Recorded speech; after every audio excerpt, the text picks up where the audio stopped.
जब जुल्म की हर यलगार यहाँ मजलूम मुसलसल सहता था, अब जाग उठा है ये देश हमारा, अब जाग उठा है देश मेरा, अब यलगारों की खैर नहीं, है हक हमारा, है हक हमारा। जी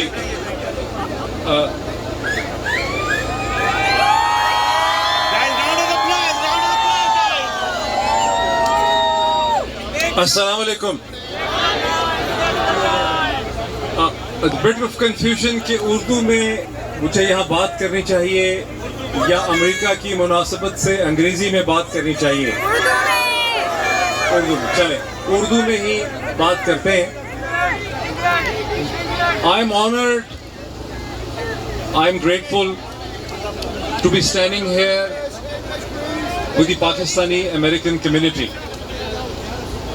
मैं बहुत शुक्रगुजार हूँ इस इवेंट के ऑर्गेनाइजर्स का, जिन्होंने मुझे यहाँ बोलने का, यहाँ खड़े होने का आपके साथ मौका दिया। आई अंडरस्टैंड आप में से सभी लोग वाशिंगटन में नहीं रहते, दूर दूर से मुख्तलिफ शहरों से यहाँ पे आए हैं और एक ख़ास मकसद के लिए, कॉज के लिए आए हैं, पाकिस्तान के कॉज के लिए आए हैं। Of course Imran Khan important हैं, लेकिन इमरान खान ही का कॉज नहीं है, ये कॉज पाकिस्तान का कॉज है। ये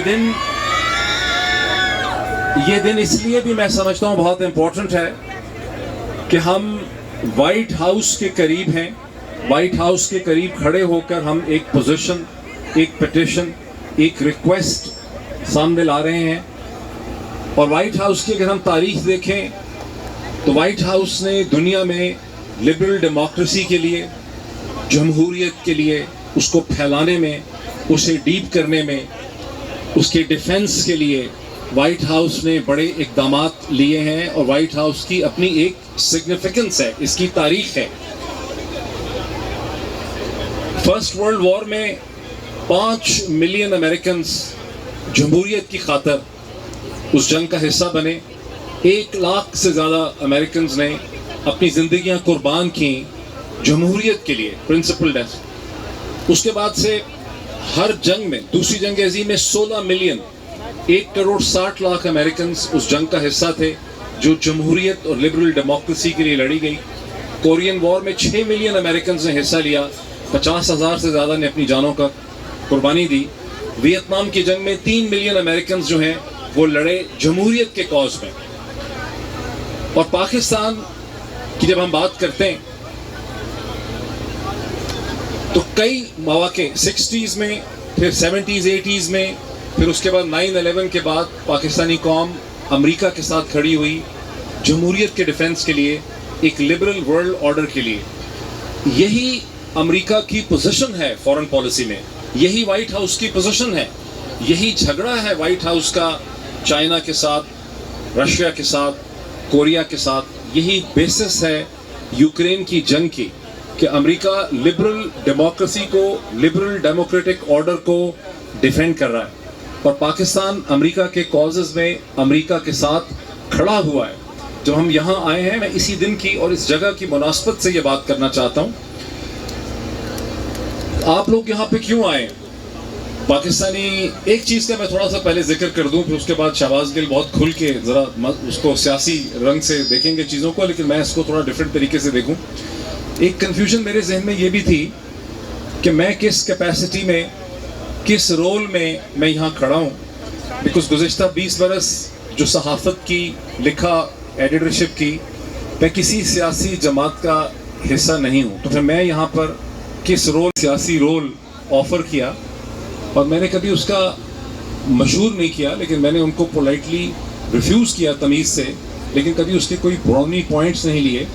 और मेरा आर्गुमेंट ये था कि मेरा रोल किसी हुकूमत में और सियासत में आना नहीं है, मेरा रोल एक पॉलिटिकल कमेंटेटर का है जिसने तमाम साइड्स के ऊपर तनकीद भी करनी है और तमाम साइड्स के साथ अपना रिलेशनशिप भी रखना है। मुझे मेरी एक मीडिया स्पेस चाहिए, एक्सप्रेशन की स्पेस चाहिए, सोचने की स्पेस चाहिए। और बाय एंड लार्ज 2022 तक पाकिस्तान में ये स्पेस किसी न किसी फॉर्म में थी कम हो गई थी, श्रिंक हो गई थी, लेकिन ये स्पेस एग्जिस्ट करती थी। और जब मैंने पाकिस्तान छोड़ा अक्टूबर 2022 में, शहीद अरशद शरीफ की असैसिनेशन और मर्डर के एक दिन के बाद, उस वक्त तक बाय एंड लार्ज हम समझते थे कि पाकिस्तान में ये स्पेस एग्जिस्ट करती। लेकिन शहीद अरशद शरीफ की शहादत से पहले भी ऐसे सीक्वेंस ऑफ इवेंट्स पाकिस्तान में हुए, स्टार्टिंग फ्रॉम मई 2022, जब एक रात में 4000 से ज़्यादा घरों में पंजाब में पुलिस ने रेड किया, दरवाजे तोड़े, औरतों बच्चों को हरासा किया, लोगों को मारा पीटा, लॉन्ग मार्च को नाकाम बनाने के लिए।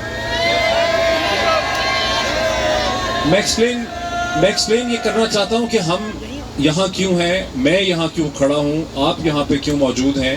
मेरा ख्याल था we will speak in English ताकि वो ऑन रिकॉर्ड में आए, लेकिन मुझसे इंसिस्ट किया जाता है that I thought ji so I thought that since all of you have called United States your home, since all of you have called United States your home, and I have come across people who came here in a suitcase with less than $1,000, and they have pursued the American dream of the pursuit of happiness. And I have come across people who came here in a suitcase, or maybe in $1,000, but they became millionaires over here. This is what the American dream has been.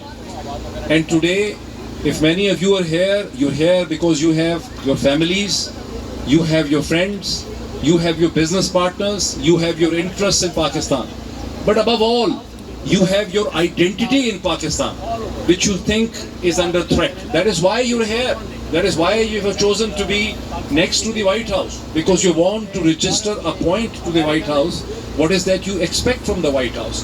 That is why I have given the background that how White House, since the days of Woodrow Wilson, before the First World War, has taken a clear position for the defense of democracy, for the deepening of democracy, for the entrenchment of democracy. And this is what I mentioned, that when I mentioned that 5 million Americans participated in the First World War on the principle for the defense of liberal democracy, on a principle of fighting the fascism.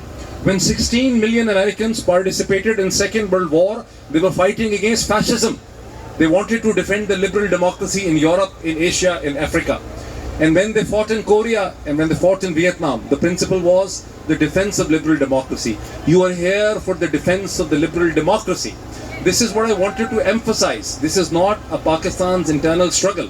If in a country of the size of Pakistan, of 240 to 250 million people, that has stood with United States throughout its history, if liberal democracy cannot be defended in Pakistan, where else the White House will be able to defend the principle of liberal democracy?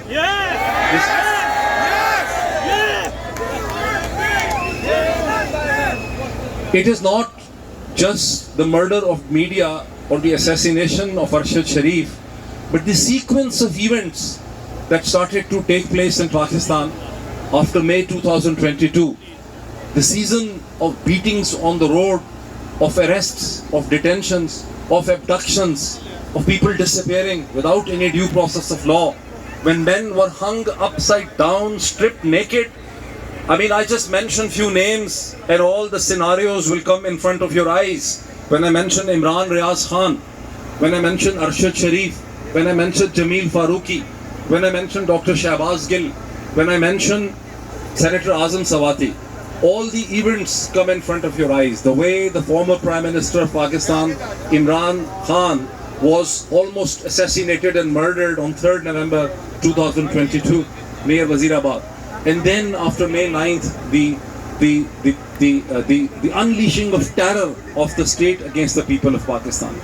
This is what I think you are here for, to demand from the White House that we want White House not to ignore what is happening in Pakistan. We want White House to become engaged with Pakistan. We want White House to direct the Secretary of State to become engaged with Pakistan. When we see what is happening in Pakistan, the human right violations which I just mentioned, the violation of the dignity of home, the way women have been treated, the way still hundreds of men and women are in arrest, including many women. When you think of Khadija Shah, when you think of Alia Hamza, when you think of Sanam Javed, they're still under arrest. So you're here for the defense of human rights, for the defense of democracy. And these are essentially the values that have resonated with the American system and with the White House for the past 100 plus years. That is why you and the White House really believes in what it says, that you are here only to further the agenda of the White House. We are not taking a position against the White House. We are taking a position what White House told us it believes in from the days of Woodrow Wilson, Harry Truman, Franklin Delano Roosevelt, from the days of Jimmy Carter, from the days of all the presidents, President Obama. So we are here resonating with the American values and demanding that the White House has to take a special interest, maybe a special point pen to look at what is happening in Pakistan. Two more lines and I finish. The situation is this: despite all what's happening in Pakistan, the only solution for the problems of Pakistan is free, fair and transparent election. Let there be a government, whosoever it is, that represents the people of Pakistan. People of Pakistan and the state of Pakistan for the past 70 years has talked of the right of self-determination of the Kashmiri people, of the occupied Jammu and Kashmir. I am a Kashmiri, my family is from the occupied Jammu and Kashmir. But now the people of Pakistan need the self-determination. What is self-determination? If people of Pakistan cannot decide their future, cannot decide their fate, cannot decide a government of their own choice, whether in a province or in the center, that means people of Pakistan have been denied the right to self-determination. And this is White House responsibility to get involved in Pakistan to ensure timely, within the constitutional limit, the free, fair, credible elections. So we get disappointed when we see that Donald Bloom, the respected US ambassador, meets the Election Commission of Pakistan and the Chief Election Commissioner refuses meeting the President of Pakistan for fixing a date for the election in Pakistan. Shame on you, Biden! Shame on you, Sleepy Joe! Shame on you, Sleepy Joe!